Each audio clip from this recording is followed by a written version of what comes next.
You're listening to The Present Professional. Get quiet to live loud. Aligned action or a distraction. Those are the two options. It's the best thing you can do for humanity.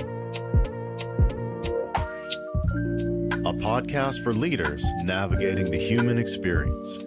Brought to you by Humessence. And I'm your host, John Marshall.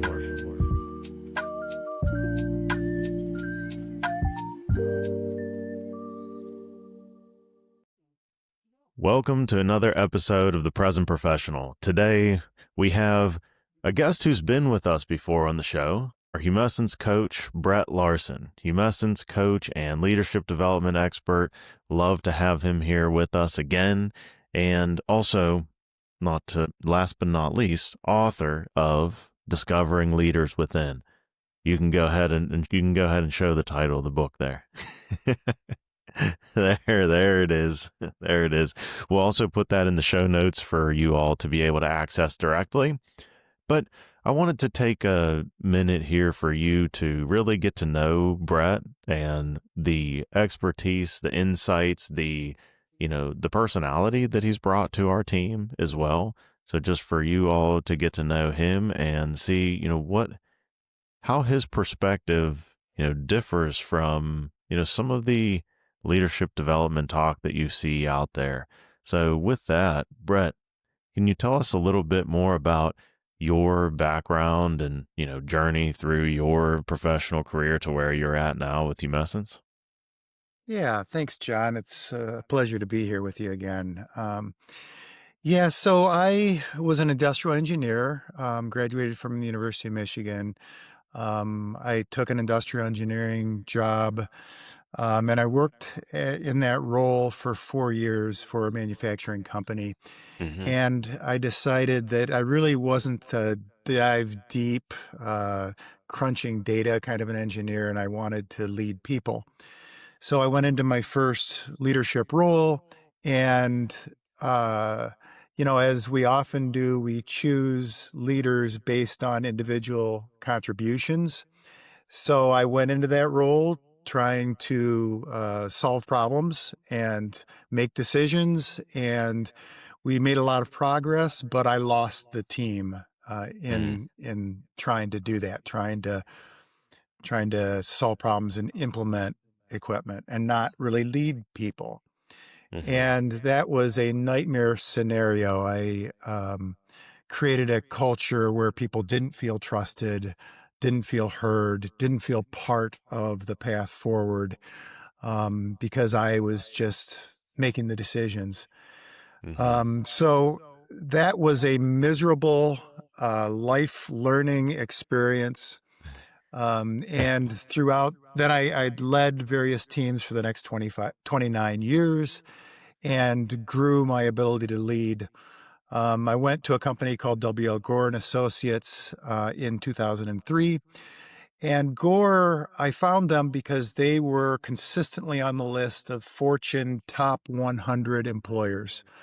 And so I sought them out, and I was the first manufacturing leader they had hired from the outside. And they had a unique culture. And what they asked of me, they believed that leaders were not defined by title, but were defined by followership. And they challenged me with coming in and growing followership. So unlike my initial leadership experience, I was tasked with not getting a bunch of things done to begin with, but to grow followership with the team. So I started just learning people, trying to understand what their challenges were, and then figure out how I could reduce those barriers, serve their needs, solve the problems that were important to them. And sometime later, I realized they were actually starting to listen to me, whereas initially, leader doesn't mean anything to us. You need to earn it. So that was a tremendous experience that taught me a ton about leadership. It enabled me to help create and be a part of a great environment, a great team. And my life was so much easier because it wasn't all on my shoulders, we were a team working towards the same end. So Mm. that's briefly my experience and how my views on leadership have changed from a personal standpoint.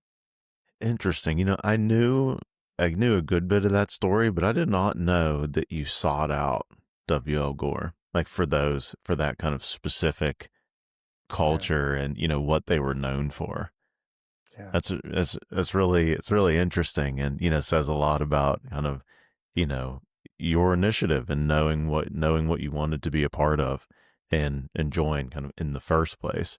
I think Yeah. there's a lot that a lot that people or just all of us in general can learn about going after the kind of team that you want to be a part of in the first place, right? Yeah, and it was interesting because I had come from a company that I won't name that they didn't ever define what their values were. And the values kind of blew with the wind depending on, what the next challenge is. Whereas Hmm. Gore was very clear about here's our four principles, here's our foundational beliefs. So I had and others had the ability to look at what they were about, and it attracted like-minded people with similar values. So it's very powerful for a company, an organization to define what their values are, what's important to them. And then that's not enough because they also have to live that. So very quickly, if they aren't actually living those values, you see that there's a lack of integrity there. But at Gore, they lived their values. So it was great. Mm. It's like the values and then associated behaviors with those values. Yeah. And I feel there's something about because I've been a part of organization and teams where there's been values defined, values and behaviors defined on the wall and everything. But Mhm. until I found that, until those were actually woven into the performance or individual development planning process and kind of how people were evaluated, Right. that it was a little bit, I guess, more difficult to find them being lived out Yeah. than when they're part of that kind of performance review process. Yeah, you point to it needs to be systematized. Your systems Hmm. need to be in support of the values. And one thing Gore did, one of their values was the freedom. One of their principles was the freedom principle. It still Mm, is. And the freedom principle was basically the expectation that every associate support the growth and development of their teammates. mm, So instead of, I came from an environment where information was power and you didn't share information. Gore explicitly said, we expect you to help others be better, to share information, to be a great teammate.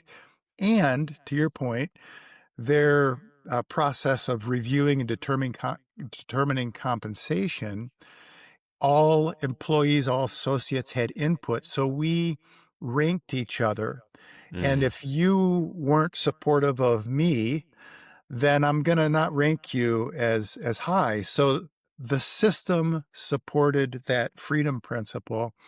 And then mhm. when leaders got all that data on how people were ranked and we reconciled it, we would explicitly ask the question, is this person a multiplier of others? Are they a divider? Or are they just kind of an individual contributor? So that was really an important principle for us to follow.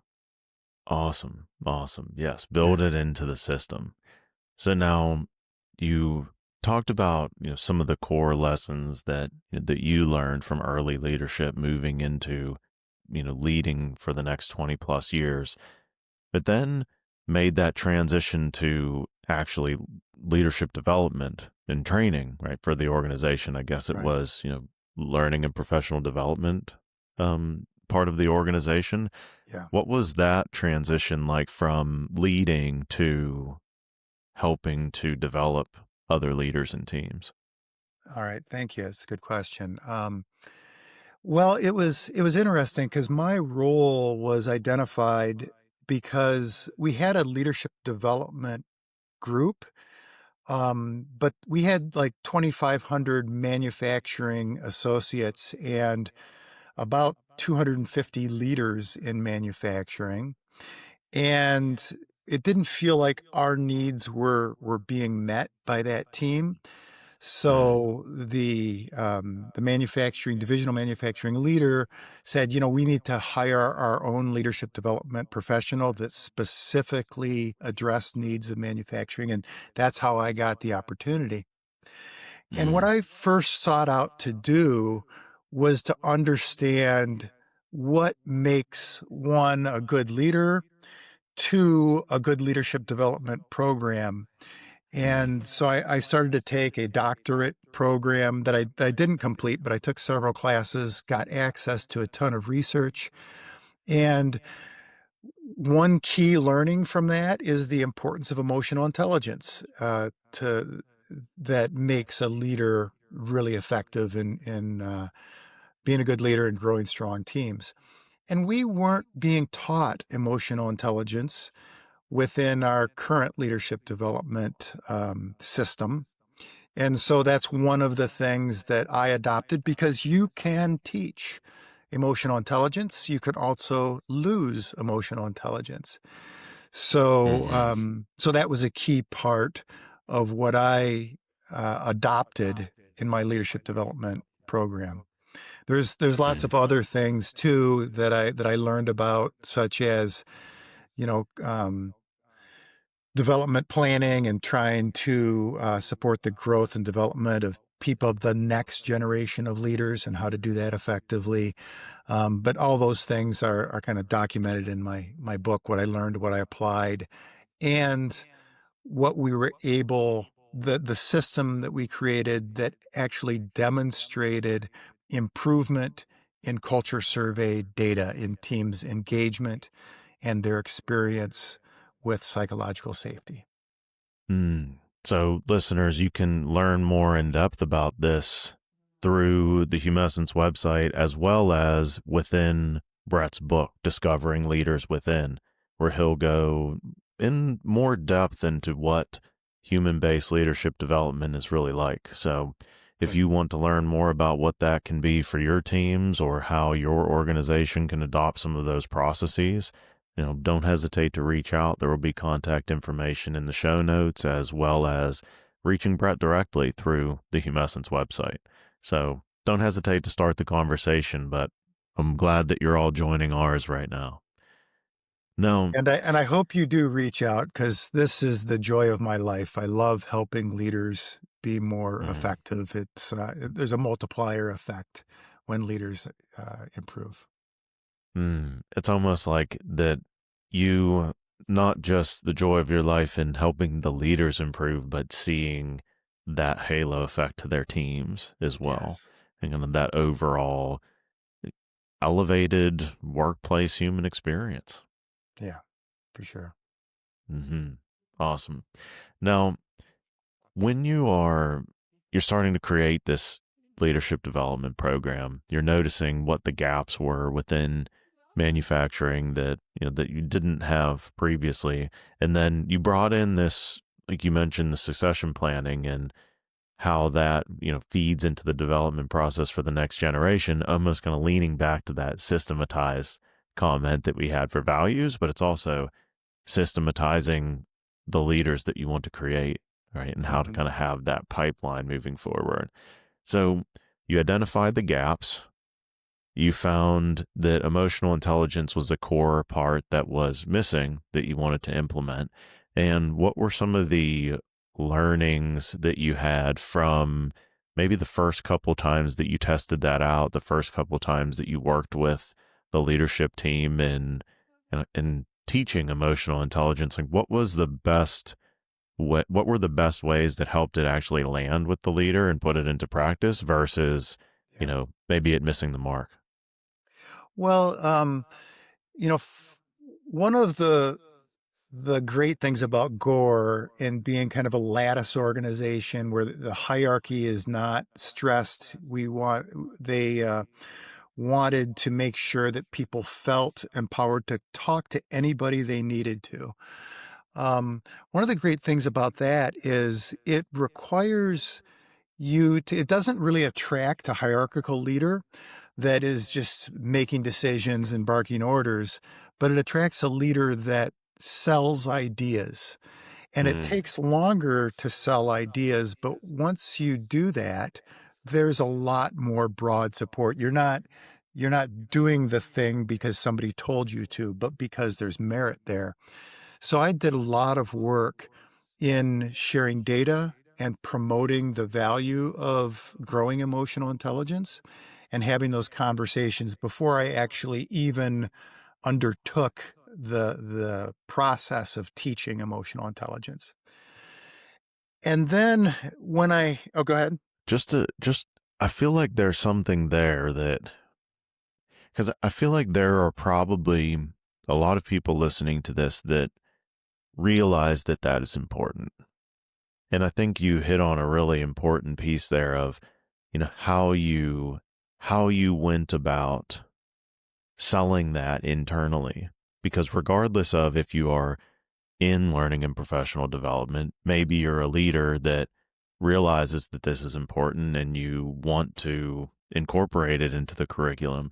And so what advice would you give someone listening that, wants to help educate their HR training and development, their leaders on the importance of training and implementing, emotional intelligence training or curriculum? Um, what I heard you ask there is, um, why is it important to go through kind of that sales approach? Yeah, well, why and how? Yeah. Any recommendations you have for people that are trying to sell something like this internally? Well, at Gore, it was easy Hmm. because everyone was watching, Simon Sinek's talks, and this is very much aligned with answering the why, the importance of the why. And not only are you and it's a two-way conversation. You're not just presenting the importance of the why, you're welcoming a conversation about that. You're encouraging challenge because you don't want people to just sit back and go, that sounds good, but I really don't believe it. That's not my experience. You want them to go, that's not my experience. Here's what concerns me, and to have a conversation about it. So, the beauty of teaching emotional intelligence is it requires me to act with emotional intelligence, which not only includes self-awareness and self-management, it's also other awareness and relationship management, which is that conversation piece.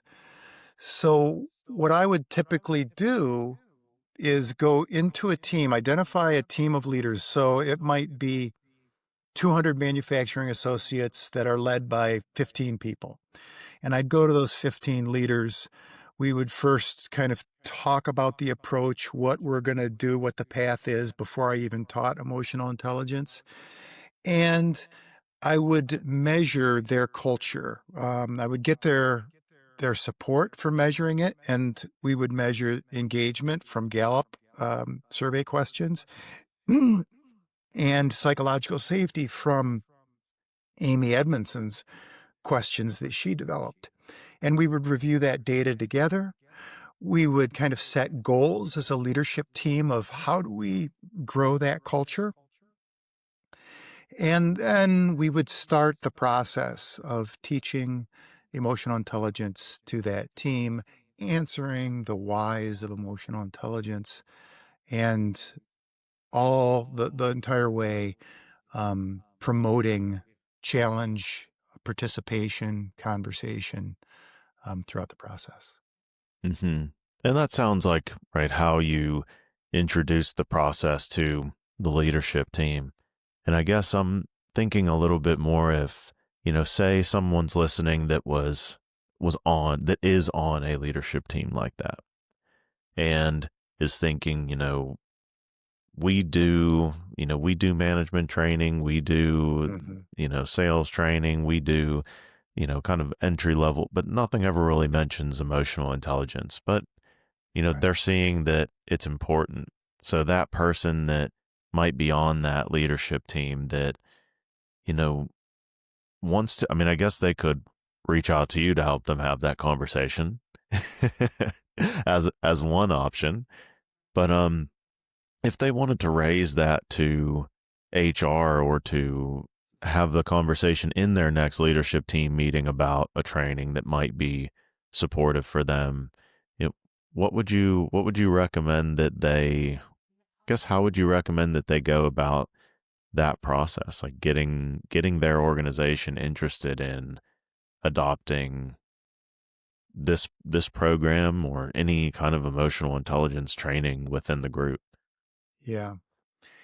It's a tough one because Yeah. it largely depends on the mindset of the leaders, their openness, their comfort with the current way that they lead and manage.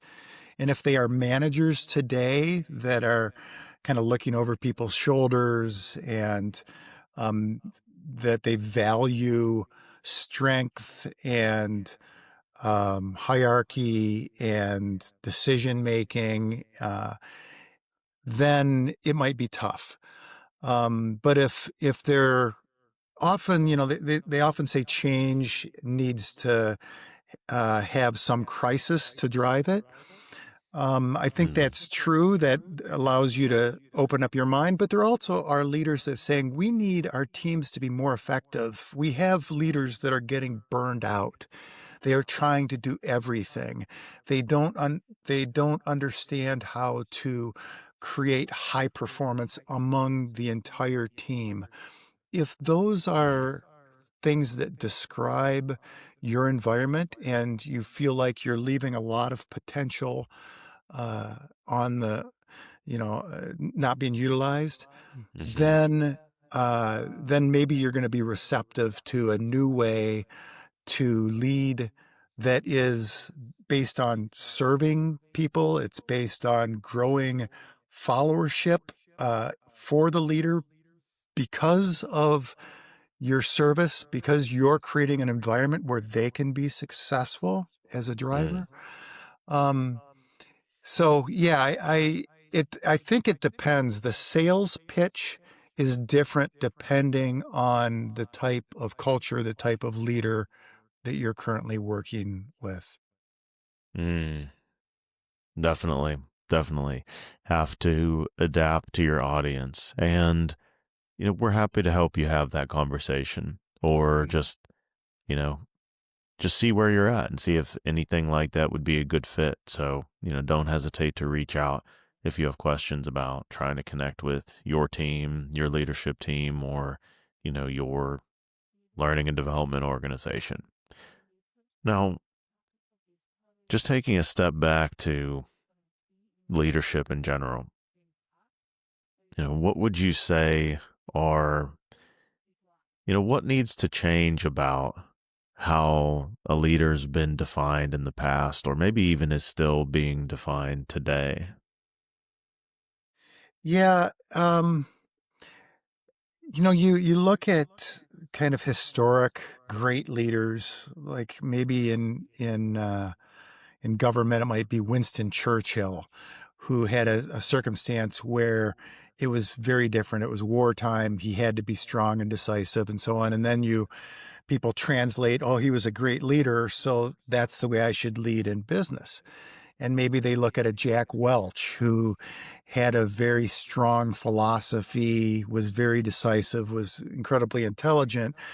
But when he left, he did not leave behind strong leaders to keep things running well and growing for GE because it was all about Jack Hmm. Welch. Um, I think Hmm. those are the kind of leaders of the past. And today, we have so much information flowing, so many things going on, and it requires our teams to be flexible. It requires decisions to be made broadly, not a central controlling command.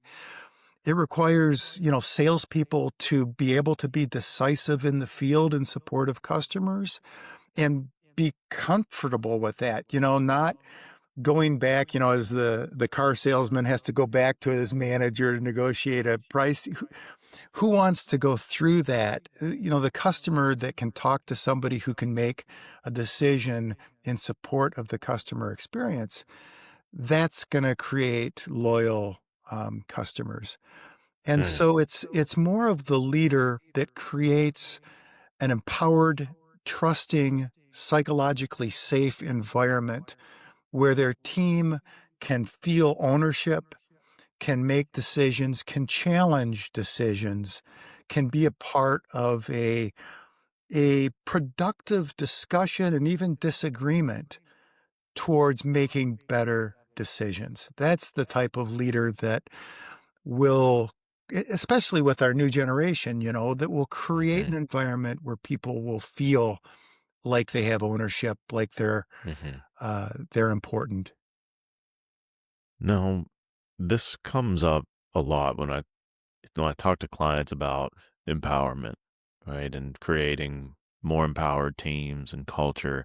But how do you balance empowerment with a culture of accountability as well?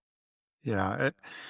Often we think that empowerment means I don't check on things, I don't follow up, I'm just handing it all over to you, but it's not that way at all. Um, I, I, I love the book Nine Lies About Work. One of the things it says is it talks about what are the attributes of a great leader. And it says there's no such thing. The great leaders in history have become great leaders because they have been authentic to their thinking. They didn't have this 17 item list of capabilities.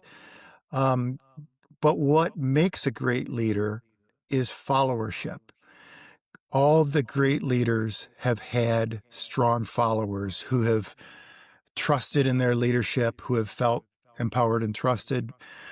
So the accountability piece of that, um, I feel like a leader that met with me consistently. It didn't just give me a performance review once a year and tell me all the things that I needed to improve, but met with me and said, "How are you doing? How's that project coming? What are your challenges? How can I support you?" But also said, "You know what? I noticed in the last meeting that you weren't very organized. These were the things that I saw that had me conclude that. And I'm wondering how I can support you in being more organized in your next meeting," or whatever it is. But Mm, just has a and also notices the good things. If you're just noticing the bad things, then people start feeling beat up. But if a leader is having a balanced conversation, "Hey, you met this milestone. Congratulations. What were the factors in that success? Who can I, who do I need to follow up with to say thank you as well?" And also gives candid feedback on where they can improve. That's a balanced conversation that creates accountability. And it also grows trust because I'm hearing the truth from you, and you're not pulling any punches, and you're concerned about my success in that's very apparent in that conversation. I'm hearing empowerment, trust, regular feedback Mhm. as part of this culture of accountability. Yeah. And one word I left out was authenticity, right? Not doing the feedback sandwich, but authentically bringing Yeah. positive feedback or constructive feedback whenever needed and being straightforward with your intention in having those conversations. And just doing that regularly helps balance the empowerment and trust with accountability and delivering results.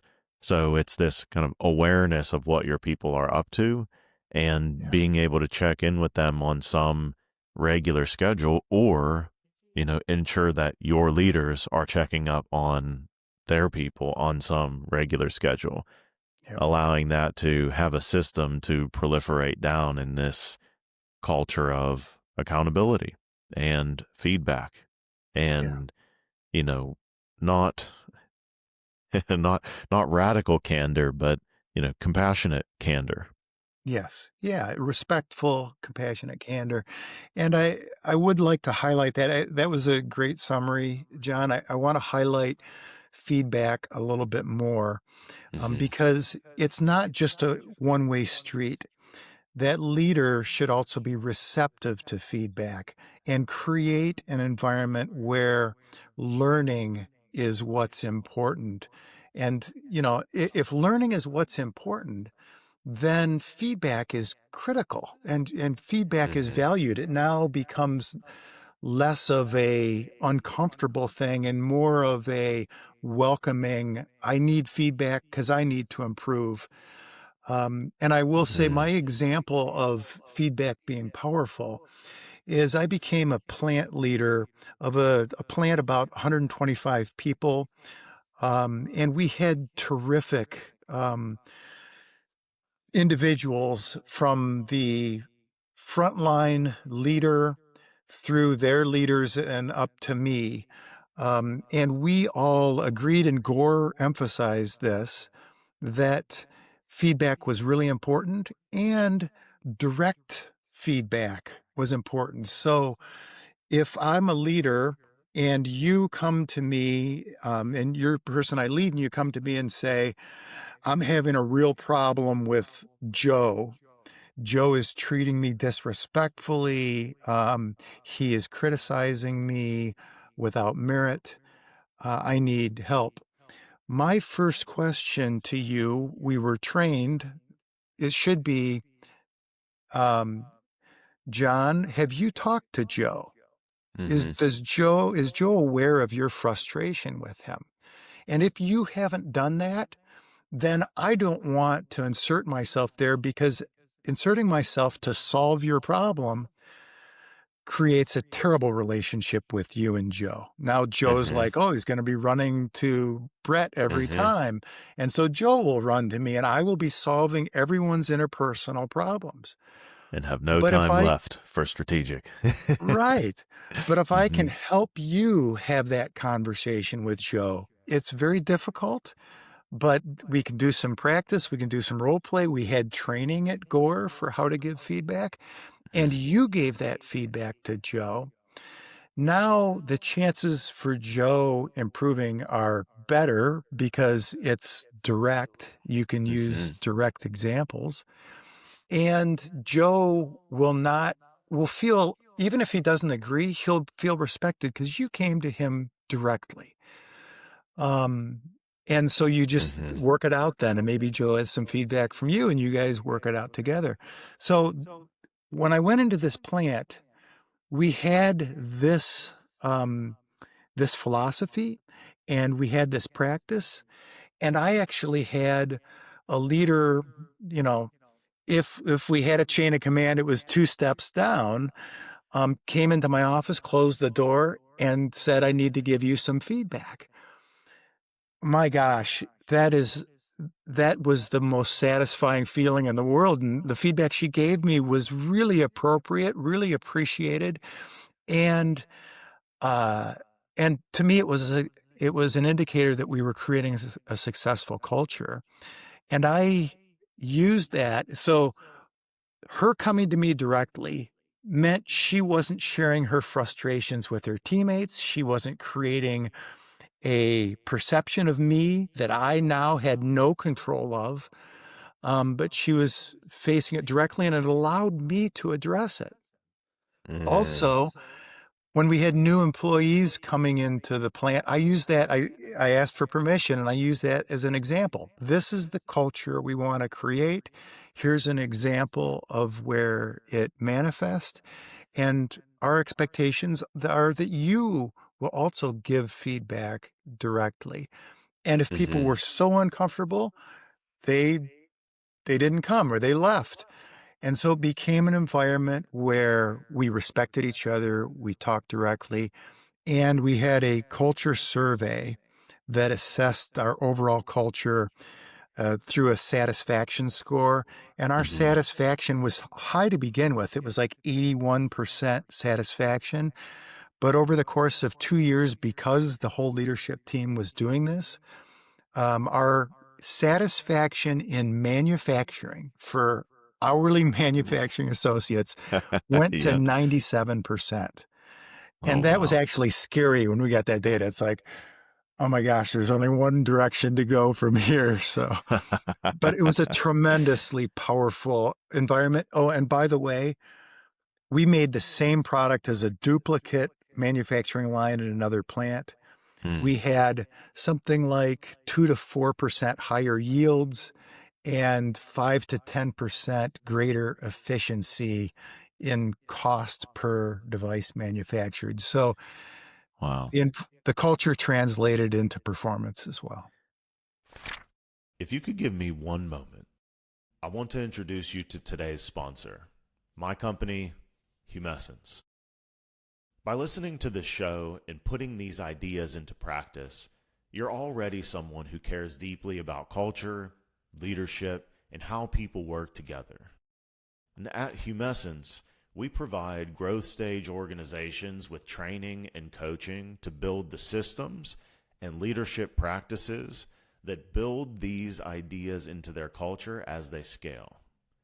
To learn more about this, visit humescence.com and schedule a free consultation with me or any member of my team. So thank you so much for listening. Now, back to the show. That's beautiful.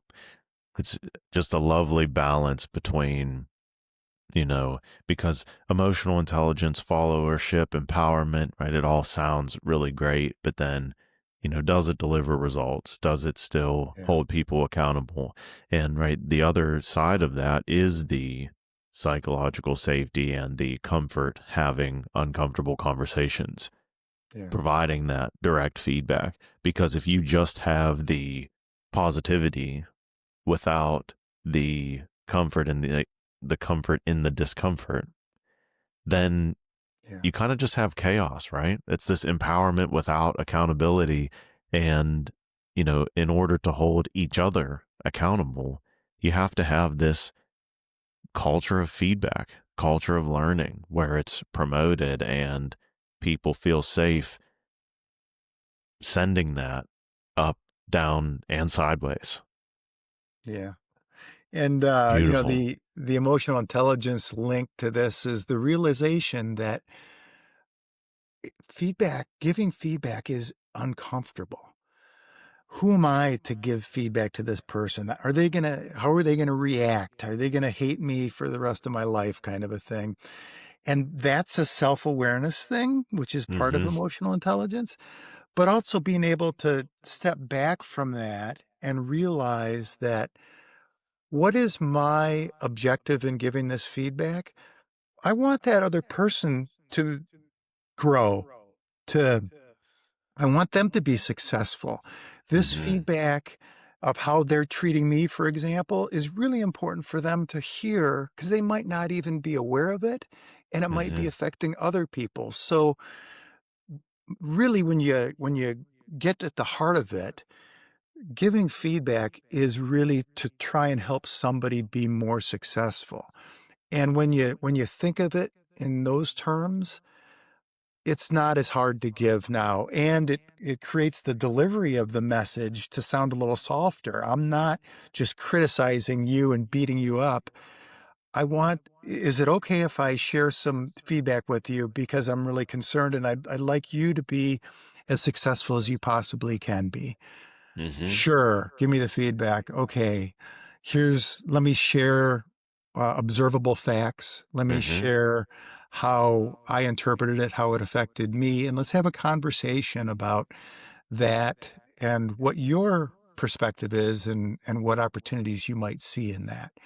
And it's Hmm. just like coaching, John. You're a coach. If you can get somebody else to see the truth in it and to own it, the chance of them changing behavior is so much higher than if you're just telling them what they need to fix.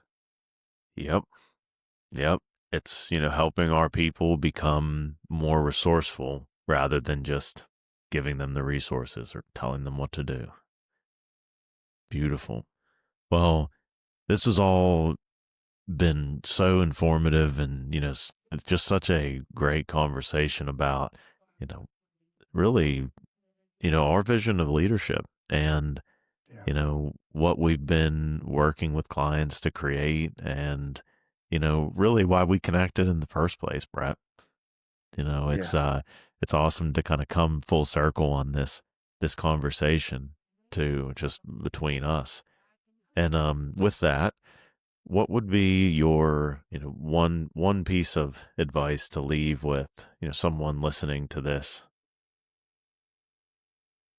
I guess my advice for leaders is to understand that the title doesn't make you a leader and you have to earn it.